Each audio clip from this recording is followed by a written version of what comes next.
really an honor to be up here speaking. 7 years ago, I was on my couch watching a movie called Iron Giant Angels. This movie was about Alice Paul, a hardcore activist for the women's right to vote. Her story inspired me. I started going to rallies and protests calling for marriage equality. I asked my dad to come with me because I knew having ultimately valid gay right to have regardless of intention. My father is sitting right over there.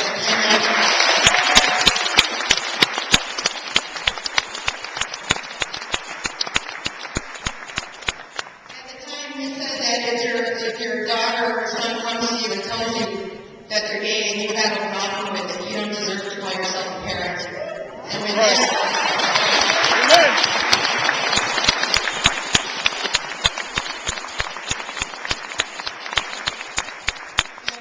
kind of support that I have at home. Thank you, Dad.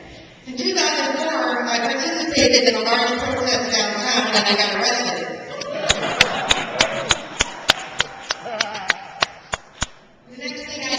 Sitting alone in a paddy wagon, my hands are handcuffed behind me, and I'm thinking to myself, what would Alice Paul do?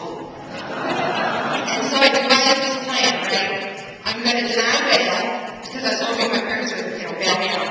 And I would go on a hunger strike until we could all get marriage licenses, okay?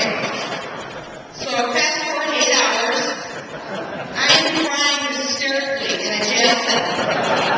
Eating my second bologna sandwich. So clearly I wasn't the militant activist that I thought I was.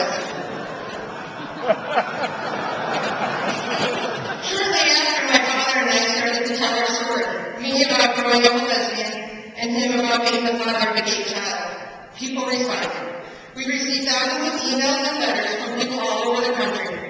Parents were now reaching out to their gay son or their lesbian daughter for the first time in many years, and kids were now feeling more comfortable to come out of the closet. I then realized that after being out and telling our story was one of the most powerful things I could do. From going to community meetings with Kristen by my side to announcing our engagement on the House floor, I have found that just being visible and using words like fiancé make the idea of same-sex couples and civil unions less mysterious. When I introduced Kristen to my colleagues, they could not deny the fact that our relationship is just as valuable as hers. Today, I would like to celebrate the role everyone has played in getting this bill passed. I would like to thank so much our Governor Quinn, Speaker Madigan, President Fullerton, for their recognizing the significance of this bill in our state. Representative Greg Harris, Senator Dave Taylor, whose passion, dedication, and skill brought this bill to a vote. And thank you to my colleagues who voted for it. It also takes long-time activists like Andy Thayer, John Pennycutt, Robert Castillo, and many others.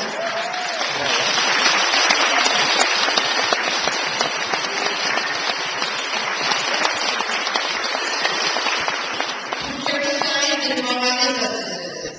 It takes a mayor of the third largest city in America to support full marriage equality regardless of politics.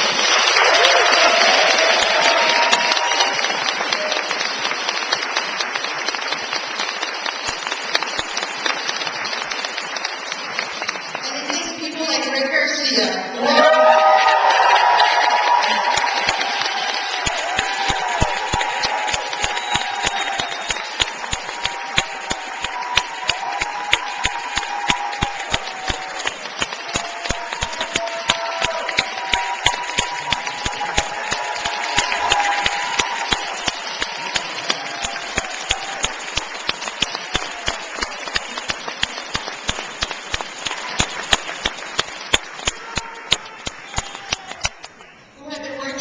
equality before it was even safe to do so. And for me, it takes my fiancée, Kristen Baker, who without her love and support, I wouldn't be standing here.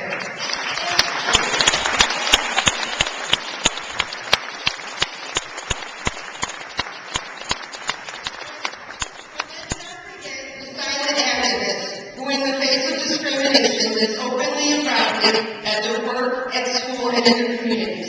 Without you, we could have never have done this. I'm so proud and so honored to celebrate this with you today. So proud to be a citizen of Illinois. Thank you.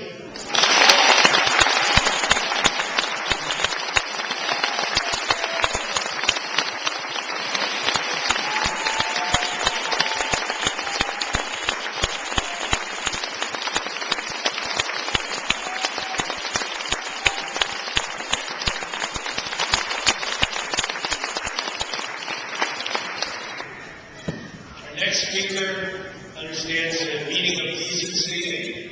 Everybody in and nobody left out in Illinois. Her father and mother were state legislators.